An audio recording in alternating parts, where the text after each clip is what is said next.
오늘은 육조 단경, 요 얼굴이 육조 스님입니다. 육조 스님. 중국에 원래 육조 스님께서 이제 법을 펴셨던 그 조계의 보림사라는 절이 이제 후대로 오면서 남화사라는 절로 바뀌었어요. 남화사에 가면 요 스님 등신불이 있어요. 스님의 등신불 모습이에요. 키가 한 150? 아주 자그마한 키에 중국 사람 같지 않은 골격을 갖고 계세요. 중국 사람들은 원래 기골이, 이제 중국은 양자강을 중심으로 해갖고 북쪽, 남쪽 이렇게 좀 많이 차이가 나거든요. 여러 가지가. 그런데 이제 원래 중국 본토 사람들은 기골이 장대하고 막 크고 또 이 서구인의 골격을 닮았다 그래요. 근데 이제 요 육조 스님은 보면은 아주 키도 조그만하고 얼굴도 검고 체격도 왜소하고, 왜 여러분들 그 라오스 사람들 아시죠? 라오스 사람들 같이 생겼다 그래요. 그래서 많이 다르죠. 본토, 중국 본토 사람들하고. 근데 이제 이 육조 스님이 중국 불교의 혁명을 일으킨 스님이에요. 그래서 우리가 이제 육조 단경인데, 육조 단경, 원래 부처님 말씀을 경이라고 붙여요. 부처님 말씀을. 근데 이제 부처님 말씀 못지않은 부처님 말씀에 버금가는 내용이다 해서 유일하게 스님들의 말씀에 이 경자를 붙인 게 요 육조 단경 하나예요. 그러니까 해능 스님이 그만큼 이 법을, 이런 훌륭한 법을, 부처님의 버금가는 그런 법을 펴셨다 하는 얘기예요. 그래서 이 스님들의 어록에 경자가 붙은 거는 요 육조 단경밖에 없어요. 조사 스님들의 말씀 중에서. 그러면 육조라는 건 뭔 뜻이에요? 육조. 1조, 2조, 3조, 4조, 5조, 6조예요. 중국의 1조가 누굽니까? 1조를 초조라 그래요. 초조. 처음 시작했다 해서 초조가 누굽니까? 달마대사죠. 달마대사는 인도에서 몇 대예요? 인도에서는 28대 조사예요. 인도에서는 1대 조사가 누굽니까? 부처님 다음으로. 부처님은 부처님이니까 따로 놔두고, 부처님의 법을 이어받은 분이 가섭존자죠. 가섭존자가 제1대, 2대가 안한존자. 가섭존자가 안한존자의 법을 전하죠. 그렇게 쭉 3대, 4대, 5대, 6대 쭉 해가지고 인도에서 27대, 28대까지 와요. 그래서 이제 27대가 달마대사의 스승이겠죠. 27대가 달마대사에게 법을 전해준 스승인데, 반야다라 조사라고, 반야다라 스님이라고, 여자예요, 여자. 남자가 아니고. 그래서 달마대사에게 법을 전해준 사람은 반야다라 존자인데 여성입니다. 비구니겠죠, 비구니. 그래서 그 스님한테 법을 전해받으면서 그 스님이 너는 법을 가지고 중국으로 가라 하고 명령을 내려요. 이제 인도에서는 법이 이제 다 됐다 하고 판단을 한 거죠. 그래서 법을 가지고 중국에 가서 법을 펴라. 그 얘기를 듣고 달마대사가 중국으로 건너옵니다. 중국으로 건너오셔가지고 법을 펴기 시작을 하는데, 처음에 이제 달마대사가 어떻게 생겼어요? 막 눈이 부리부리 하잖아요. 달마 그 그림을 보면 눈이 막 툭 붉어져 나왔고 눈이 부리부리한데, 그 눈이 부리부리한 이유가 9년 동안 소림굴에서 벽을 보고 딱 앉아 참선을 하면서 잠이 오니까 잠 안 자려고 자꾸 이렇게 눈을 부릅뜨고, 나중에는 막 너무 잠이 쏟아지고 하니까 눈썹을 깎아버렸다 하는 그런 얘기가 있어요. 그래서 이제 잠 안 자려고 눈을 부릅뜨는 그런 이제 모양을 이제 그림으로 그려 놓은 거예요. 그리고 달마대사는 얼굴이 굉장히 못생겼잖아요. 우리의 시각으로 보면은. 원래는 인도 남쪽에 향지국이라는 나라가 있었는데, 그 나라의 셋째 왕자였어요. 왕자님이었는데 이제 어려서 출가를 해요. 아주 잘생긴 왕자님이었다 그래요. 얼굴이 잘 생겼었는데 어느 날 길을 가다가 구렁이가 한 마리 죽어 있는 걸 보고 사람들이 놀라잖아요. 또 구렁이가 크니까. 아, 구렁이 저거 내가 시체를 치워야 되겠다 생각을 해서 잠시 유체 이탈을 해요. 이 몸에서 혼이 빠져나와갖고 구렁이를 이제 그냥 이제 끌고 가려니까 힘이 드니까 구렁이 몸속으로 들어간 거예요. 유체 이탈을 해가지고. 구렁이 몸속으로, 그러니까 자기 몸은 육신은 벗어놓고, 구렁이 몸속으로 들어가 구렁이를 치우고 오니까 자기 몸이 없어져 버린 거예요. 그 다 이 산에서 수행하던 선인이 이렇게 지나가다가 너무 잘생긴 그런 이렇게 몸이 있거든요. 자기는 아주 흉측하게 못생긴 그런 몰골이라 가지고 아, 내가 몸을 바꿔야 되겠다 생각하고 그 왕자, 그 달마대사의 몸에 지가 들어가 버리고 지 시체가 거기 널려 있는 거예요. 할 수 없어갖고 달마대사가 오니까 자기 몸은 없어지고 그 못생긴 몸이 있는데 거기 이제 들어갈 수밖에 없었던 거예요. 그래서 거기 들어가갖고 그 몰골을 하고 살았던 거예요. 나중에 이제 알기는 알았는데 아이고 그래도 지가 내 몸을 갖고 갔으니 나는 이 몸으로 살자 하고는 그냥 산 거예요. 그래서 이제 원래 그런 모습이 아니었다 하는 뭐 전설적인 전설이겠죠. 그런 얘기가 있습니다. 그럼 이제 달마대사가 처음에 여러분들이 이제 중국 역사, 중국 선불교 역사를 조금 알아야 육조 단경을 이해하기가 쉬워요. 달마대사가 처음에 이제 중국으로 건너오잖아요. 그 전기나 달마대사에 대한 기록이 별로 없어요.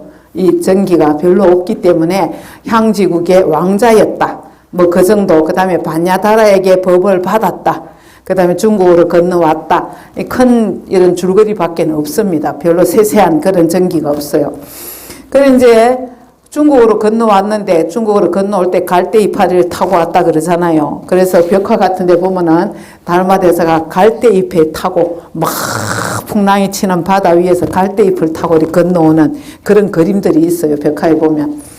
그래 이제 중국으로 건너왔는데 와가지고 양나라, 그때 중국은 남북조 시대 막 전쟁이 일어나고 시끄러운 그런 시대였는데 불교는 굉장히 성행을 하던 시대예요. 불교가.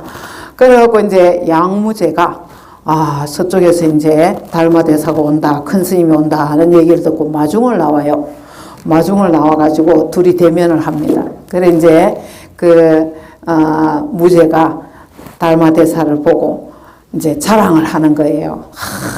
나는 불심이 너무너무 내가 깊어가지고 내가 절을 몇 천 개나 되는 절을 지었고 스님들을 몇만 명을 공양을 하고 내가 절집에 아주 많은 이렇게 경전도 번역을 하고 불사도 많이 해주고 내가 막 이렇게 공덕을 많이 지었다. 대사께서는 내가 공덕이 얼마나 있다고 생각을 합니까? 그렇게 물어요. 내가 복이 많다고 생각을 합니까? 하니까 달마대사가 무공덕 그랬어요. 무공덕, 공덕이 하나도 없다. 그렇게 얘기를 해요. 그러니까 이 무제가 화가 날 거 아니에요. 화가 나가지고 그러면은 그렇게 얘기를 하는 당신은 누구요? 하고 물으니까 나도 모른다. 불식 그래요. 불식. 내가 누구인지 나도 모른다. 그런 얘기를 해요. 그래 이제 양무제도 달마대사의 그 마음을 다 못 읽어내고 그 다음에 달마대사도 양무제를 보니까 막 불심천자라 그래요. 불심이 깊은 왕이라는 뜻이에요. 불심천자라고 소문은 들었는데 아이고 보니까 공부를 제대로 안 한 거예요. 법을 모르는 거예요. 그래가지고 막 자기 자랑만 하고 복 지을 생각만 하고 사실은 그 유루복이라서 언젠가는 없어지는 복이거든요. 유루복이고 무루복을 지어야 되는데 그래서 달마대사가 아직은 때가 아니구나. 중국에 내 법을 펼 때가 아니구나 생각을 하고 그냥 고마 돌아서 가지고 소림굴로 와버려요. 그래갖고 배를 타고 이제 양무지하고 헤어져 갖고 소림굴에 와가지고 그 굴 속에서 이제 9년 동안 딱 면벽을 해요. 소림사가 많잖아요. 지금 중국에 소림사에 있는 그 소림사가 거기에서 유래가 된 거예요. 그래 이제 왜 소림권 있잖아요. 소림권 무술하는 거. 소림권을 원래 달마대사가 갖고 왔다 그래요. 달마대사가 이제 그거는 뭐 신빙성이 있다 하기도 하고 전혀 신빙성 없는 얘기다라고도 하는데 달마대사가 그런 권법을 갖고 와가지고 이제 수행을 하다 보니까 또 운동이 필요하잖아요. 그래가지고 그 건법이 소림 건법으로 이어졌다. 그래서 지금 중국의 소림사가 그 무술을 하는 그런 도량으로 알려졌다. 그렇게 얘기를 하거든요. 그래 이제 이 달마대사가 딱 굴에 앉아가지고 소림굴에 딱 들어앉았어요. 들어앉아가지고 세상에 나오지도 않고 벽만 보고 이제 하루 종일 참선만 하는 거예요. 면벽 9년이라 그러죠. 달마대사가 벽 보고 앉아서 참선을 9년을 해요. 9년을. 그래 이제 면벽을 하고 늘 입을 다물고 앉아서 참선을 하는데 하루는 신광이라는 청년이 찾아와요. 신광이라는 청년이. 이제 그 청년도 어려서 출가를 해갖고 두루두루 경전이라든지 뭐 유학이라 유교 경전이라든지 이런 걸 다 섭렵을 하고 공부를 많이 하고 아주 똑똑하고 그 다음에 아주 이렇게 법에 대한 구도심이 강한 청년이었어요. 그래서 이제 달마대사가 인도에서 와갖고 소림굴에 있다는 소식을 들은 거예요. 들어가지고 법을 구해야 되겠다 생각을 하고 달마대사를 찾아가요. 달마대사가 이제 들어앉아 있는 소림굴 앞에 갔는데 달마대사가 쳐다도 안 보는 거예요. 스님 법을 구하러 왔습니다. 쳐다도 안 보고 어쩌다가 밖에 볼 일이 있어 나왔다가도 그냥 냉정하게 탁 돌아서 가버리고 어떻게 왔냐고 묻지도 않고 그래 이제 이 신광이라는 청년이 계속 굴 바깥에서 기다리는 거예요. 그래도 나를 한 번은 봐주겠지. 한 번은 말을 걸어주겠지. 왜 왔는가 묻겠지. 하고는 계속 밤새도록 기다리는데 밤에 막 눈이 쌓이기 시작한 눈이 내려가지고 눈이 막 내려서 쌓이는데 꼼짝도 안 하고 있는 거예요. 달마대사가 자기를 봐주기까지. 그래갖고 이제 눈이 이만큼 쌓였어요. 아침이 되니까. 그 달마대사가 밖에 나오다 보니까 그 청년이 그대로 눈 속에 서 있거든요. 그래가지고 어떻게 왔느냐 하니까 법을 구하러 왔습니다. 그래요. 그 정도 인내심 갖고 나한테 법을 얻으리라고 생각을 하지 마라. 그러는 거예요. 그 정도 갖고는 어림도 없다. 그런 마음 갖고는. 그러니까 어떻게 해야 되겠습니까? 너의 신심을 보여라. 그리고 그 자리에서 해가가 자기 팔을 잘라버려요. 팔을 자르니까 막 피가 확 흐를 거 아니에요. 그러면서 이 정도면 되겠습니까?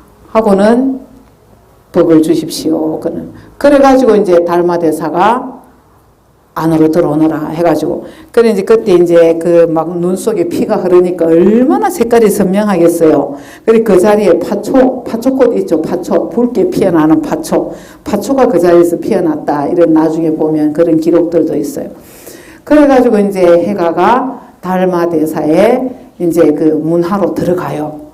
그래 이제 달마대사를 따르면서 공부를 하다가 나중에 법을 어떻게 이어갔냐 하면은 달마대사한테 하루는 스님 제가 아무리 마음을 다잡고 해도 제 마음이 너무나 불안합니다. 제 마음을 좀 어떻게 해 주십시오. 그래요. 그러니까 그 불안한 마음을 내놔봐라. 갖고 와봐라. 그 불안한 마음이 어디 있는지 갖고 와봐라. 그 말에 탁 깨달아요. 불안한 마음이 있겠어요. 자기 생각이었던 거예요. 자기가 망상으로 일으킨 생각이 아무 일이 없는데 진리라는 이 자리는 불안이나 괴로움이나 기쁨이나 슬픔이나 이런 것이 붙을 수 없는 왜냐하면은 불안이나 기쁨이나 슬픔이나 행복이나 이런 감정들은 일어났다 꺼졌다 생겼다 사라졌다 하잖아요. 근데 그 바탕인 우리의 진여 본 마음자리는 영원히 그대로 영원히 그런 게 없어요. 하나도. 그래서 네가 헛된 망상을 일으켰구나. 그 얘기예요. 그 얘기에 신광이 탁 깨달아요. 자, 오늘 여기까지 하겠습니다. 강의 마치겠습니다. 성불하십시오.